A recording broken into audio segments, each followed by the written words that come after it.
Primeiro Jornal, Tirol FM, com as primeiras informações do dia. Conforme prometido, hoje eu recebo novamente o secretário de Planejamento e Mobilidade Urbana de Teutônia, Clemir Tavares de Jesus, para falar um pouco mais sobre os detalhes e obras em andamento referente ao plano de mobilidade urbana.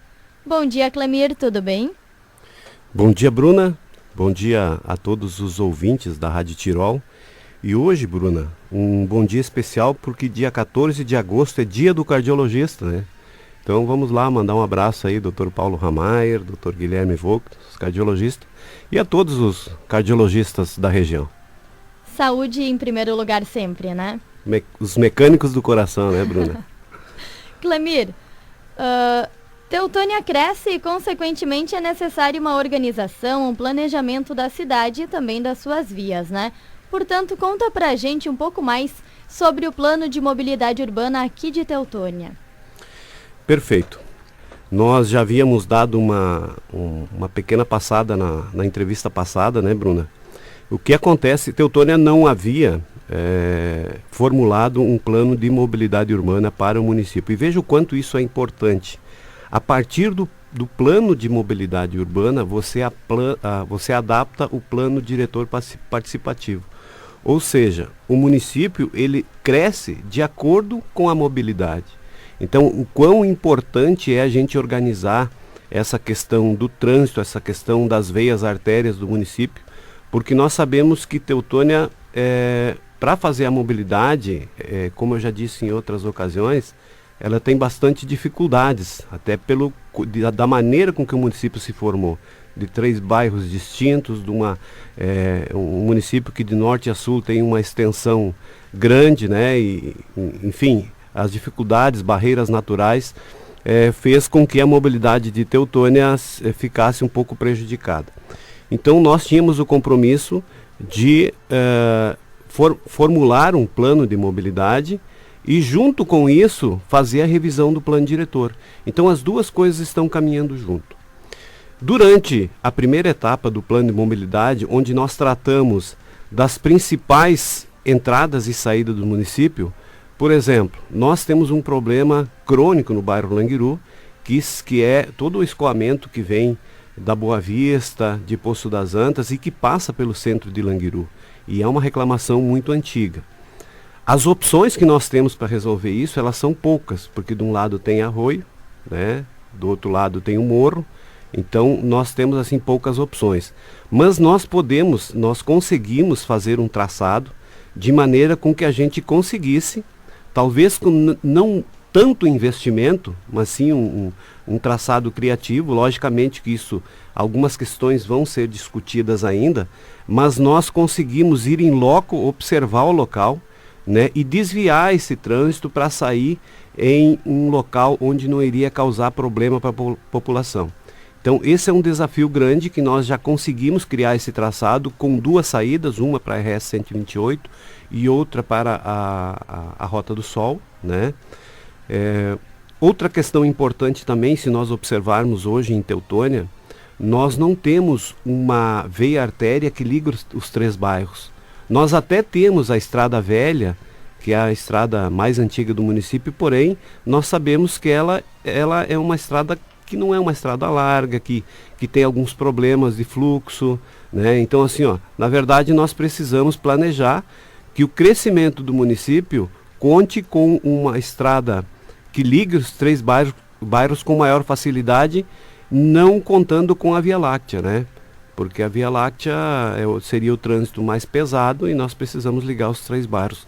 Então, isso nós conseguimos fazer numa primeira etapa. Foi uma discussão muito legal, onde participou o grupo de governança de Teutônia ativamente.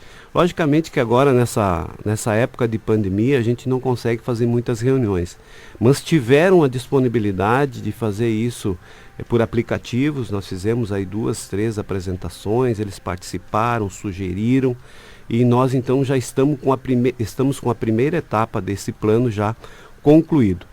Essa primeira etapa, ela é a mais importante, porque em cima dessa etapa é que nós conseguimos fazer as mudanças necessárias no plano diretor participativo. que também nós já recebemos a primeira proposta da empresa que ganhou a licitação, e nós, inclusive, no dia de ontem, passamos a tarde inteira analisando essa proposta, e também essa proposta como um sistema democrático que a gente tem levado na maioria dos projetos, discutido com as pessoas, ouvido as pessoas, e sempre em parceria com a SIC. Nós também agora vamos provocar, então, uma discussão através da SIC com profissionais da área, né? Porque o plano diretor, então, ele trabalha com algumas questões de ajustar o zoneamento de uso, né? Ajustar, se necessário, alguma questão do perímetro urbano, ou flexibilizar, porque hoje nós temos um atrito entre a área rural e a área urbana, e muitas vezes as atividades, por ser um tratado sem flexibilização, um traçado sem flexibilização, causa alguns problemas para o pessoal que tem empreendimento rural. Enfim, o trabalho ele está sendo bem encaminhado, nós estamos trabalhando muito e, lógico, sempre ouvindo a sociedade. Penso que um dos principais objetivos é justamente desafogar o trânsito nas ruas de muito movimento para algumas vias alternativas, né? E nesse sentido a Prefeitura vem realizando algumas obras também, e você citava para a gente aquele movimento que está sendo feito na Avenida 1 Leste. Exatamente. Nós temos situações, se nós olharmos, a gente já vem trabalhando de acordo com o que nós estávamos pensando para o plano de mobilidade. Se você pensar nos trevos, nas duas rótulas, ou nas 3 rótulas que nós conseguimos os projetos junto à EGR, elas já vão facilitar e trazer segurança. Isso faz parte da mobilidade urbana. Porém, o bairro Canabaro, que é o bairro que contém mais 50% da população, ou em torno de 50% da população, eu já havia dito isso em outras oportunidades, eles teriam ou sair pela Via Láctea ou sair pela Carlos Arne. Não teriam outra saída para sair para o bairro Centro Administrativo ou o bairro Languiru. O que nós fizemos? Nós fizemos uma longa negociação com os proprietários de terras junto não a rodovia, a ferrovia no caso, desculpa, esqueci a expressão, junto à ferrovia, e nós conseguimos então fazer o alongamento da Avenida 1 Leste, só que nós precisávamos ligar isso ao outro lado, né? Então nós estudamos qual seria a melhor opção e abaixo do campo do Canabarrense, então a gente conseguiu fazer uma desapropriação com a comunidade Redentor, ligando a Arnaldo Krug, e a obra ainda não está pronta, né? Ainda precisa ser concluída, mas você sabe que isso vai resolver toda aquela questão de mobilidade, ou talvez aquele fluxo que se concentrava ainda Dom Pedro II e até na própria Carlos Arne. Clemir, falar em mobilidade urbana e planejamento não é apenas pensar as vias, mas também pensar em ambientes bacanas para a população aproveitar, ou ao estar passando, né, desfrutar de um momento bem interessante. E nesse sentido, o Teutônia está desenvolvendo inúmeros projetos. Cito aqui os arcos no bairro Teutônia, a Praça de Canabarro, enfim, foram vários agora nos últimos dias. Exatamente, Bruna. Fazer planejamento de uma cidade, você tem o desafio de fazer um planejamento criativo. Veja bem, nós temos espaços públicos. Um espaço público, ele é basicamente um espaço que pertence ao município, ou seja, uma rua, ou seja, uma praça municipal, enfim. O desafio de você planejar cidades criativas é você transformar um espaço público em um lugar. Quando você transforma um espaço público em um lugar, você tem uma referência. Vamos aos exemplos. Capitão Schneider. Hoje, a Capitão Schneider foi revitalizada, entregamos uma calçada com iluminação, mas o que a gente ouve das pessoas e municípios vizinhos ligam e perguntam sobre os parklets? Ou seja, nós criamos pequenas ilhas porque o que o prefeito tem usado desde o começo da administração, que nós vamos governar pensando nas pessoas. Então, todo o planejamento que nós fizemos, nós pensamos em atender a todos, não só a pessoa que vem com o carro para na frente da loja, mas o pedestre que vem para o local, ele precisa de um local de convívio. E também uma marca para aquele lugar. Então, hoje, as pessoas que vêm para Capitão Schneider, logicamente, vão lembrar dos parklets. A Praça de Canabarro, nós poderíamos ter simplesmente revitalizado, pintado, trocado algumas pequenas coisas e ela estaria revitalizada. Mas nós queríamos era transformar de um local público para um lugar público. E hoje já tenho recebido inúmeros elogios, as pessoas param para olhar em um projeto que foi simplesmente transformado para um local que criou uma marca. Vamos pegar a Pastor Hasener aqui em Teutônia, né? Veja, uma rua normal, mas foram colocados arcos e iluminação. Hoje quem vai a Teutônia e vai se referir ao Teutônia vai falar dos arcos iluminados da Pastor Hasener. Então, isso é uma preocupação que nós temos. E para, digamos assim, falar num grande projeto nesse sentido, é o que nós viemos falando já desde o início do governo, referente ao Teutoparque. O Teutoparque, ele é um projeto inovador, onde ele reúne comércio e faz com que o setor público, não, o local público, além de transformar, ele seja sustentável. Ou seja, nós vamos atrair investidores para que isso se torne sustentável, com gastronomia e também com outras opções de comércio naquele local. Então nós temos um olhar voltado para as cidades criativas e todos os nossos projetos, quando possível, nós estamos encaminhando nessa direção. O Arboriza Teutônia, lançado essa semana, vem ao encontro dessa ideia. Exatamente. Isso também eu acho que é mais uma marca que temos usado e isso eu sempre digo que todas as orientações sempre vêm do prefeito e vice-prefeito aos secretários, que são os executores do plano, do plano de governo, de ouvir as demandas da sociedade.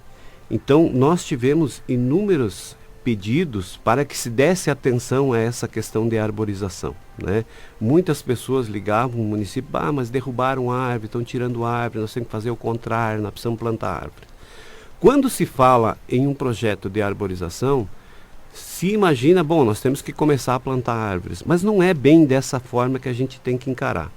Nós temos que ter uma responsabilidade e estudos referente a que tipo de árvore nós podemos plantar, quais são as condições do solo que nós vamos plantar, porque nas ruas nós temos, não temos ainda o sistema de esgotamento sanitário, mas logo ali na frente nós teremos, precisamos pensar nisso. Nós temos a drenagem pluvial, nós temos os canos de água. Então a gente sair plantando árvore aleatoriamente, nós vamos criar um problema ao invés de criar uma solução. Bem, nesse sentido, e eu quero aqui parabenizar todos os envolvidos, em especial ao comandante dessa, digamos assim, desse projeto, que se criou um grupo e se elegeu um comandante, que foi o Rudimar, da associação da PDL, toda a equipe da engenharia, a Nara e a equipe da agricultura e meio ambiente, que se apegaram muito nesse projeto, e nesse projeto participaram profissionais, como biólogos, como geólogos, como o pessoal que conhece toda essa canalização. Então foi um projeto bem pensado. Pois bem, nós demos o pontapé inicial. Mas além de dar o pontapé inicial, nós estamos e criamos também a possibilidade de participação da população. As pessoas que querem providenciar a plantação de mudas através do projeto de arborização, elas têm um caminho que elas podem seguir, né? Elas podem fazer isso, inclusive tem um site, Arboriza Teutônia, que as pessoas podem acessar e podem pegar as informações. Vai ter um formulário para preencher, esse formulário precisa ser levado até a prefeitura. Nesse formulário tem algumas regras das pessoas que têm que cumprir. Por exemplo, todas as pessoas da rua têm que concordar em ter árvores na frente, porque nós não queremos criar um problema, né? E esse local ele vai ser estudado pelos profissionais para ver se há condições de realmente plantar árvores, porque vamos pegar aqui os centros mais antigos. As calçadas são de 1,5. Se você olhar uma calçada de 1,5, se você botar uma árvore ali que vai crescer, ela vai obstruir a passagem. Então, em muitos locais isso não será possível. Mas sempre haverá um estudo e a equipe técnica da prefeitura, da APDL, esse grupo aí, vai estar empenhado para tentar achar uma solução e levar esse projeto de arborização o mais longe possível. Secretário, você trouxe para compartilhar com a gente também alguns dados referente ao vídeo monitoramento aqui da cidade, que é outro projeto que vem ajudar não só na questão do trânsito, mas também na criminalidade. Exatamente. Antes de passar os números do vídeo monitoramento aqui, eu queria destacar de tantas obras que têm sido entregues nos últimos dias, como, por exemplo, a entrega do ginásio da Escola Floriano Peixoto, né, que passou por uma revitalização lá na linha Catarina, né? Nós temos a capatazia do Ales Gut, que foi entregue há poucos dias. Enfim, várias, inclusive escolas de educação infantil que estão começando obras. Por que é importante assim? Porque nós não temos hoje condições de reunir a população para a gente fazer as inaugurações. Então, a gente levar essa informação, eu creio que é de muita valia. Falando sobre o vídeo monitoramento, nós, logicamente, quando trouxemos isso para o município e um projeto que foi muito bem pensado pela Brigada Militar, todos esses pontos de vídeo monitoramento, que também passou por um processo bem democrático, no qual a Brigada Militar teve toda a liberdade de escolher os pontos nos quais seriam instalados e que tipo de tecnologia seriam instalados nesses pontos. Então nós ontem pedimos para a comandante Capitã Carmine da Brigada Militar que nos passassem números relativos aos resultados colhidos até hoje, referente então à instalação do vídeo monitoramento. Veja bem, nós fizemos duas comparações, que seriam quando nós lançamos a notícia do início da instalação ou depois que estava instalado. Então, para você, porque pode ocorrer de talvez as pessoas pensarem, mas 2020 houve a pandemia, as pessoas ficaram em casa, pode ser que tenha mexido nesses números.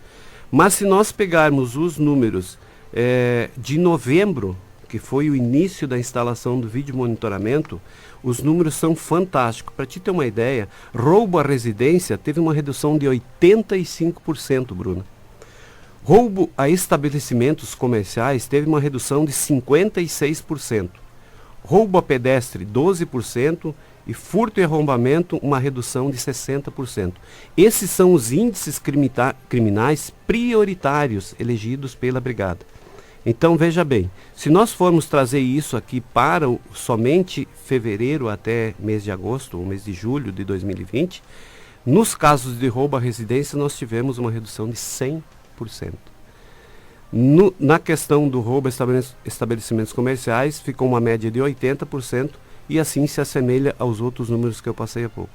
Então nós vemos que o vídeo monitoramento, sim, trouxe muita segurança para o município de Teutônia e automaticamente, conforme informação da Capitã Carmine, essa criminalidade começou a migrar para municípios vizinhos que não têm ainda instalado vídeo monitoramento. Então é importante nós valorizarmos muito essa ação, esse projeto que o município instalou, pensando na segurança da comunidade. Com certeza. Acredito que o objetivo do vídeo monitoramento foi atingido e inclusive superado através desses números. Exatamente. E levando em consideração que nós não instalamos ainda 100% do projeto, né? Nós instalamos apenas 50% do projeto e numa próxima oportunidade, logo ali na frente, nós queremos sim fazer um cercamento ainda mais completo que atinja todo o município. Clemir, muito obrigada pela sua participação. Deixo ainda um espaço para algumas considerações finais. Obrigado, Bruna. Nós sempre estamos aí à disposição, principalmente para ouvir a população e poder atender naquilo que a gente possa ajudar a fazer o município crescer. E desejar aí um bom dia a todos. Obrigada, bom fim de semana.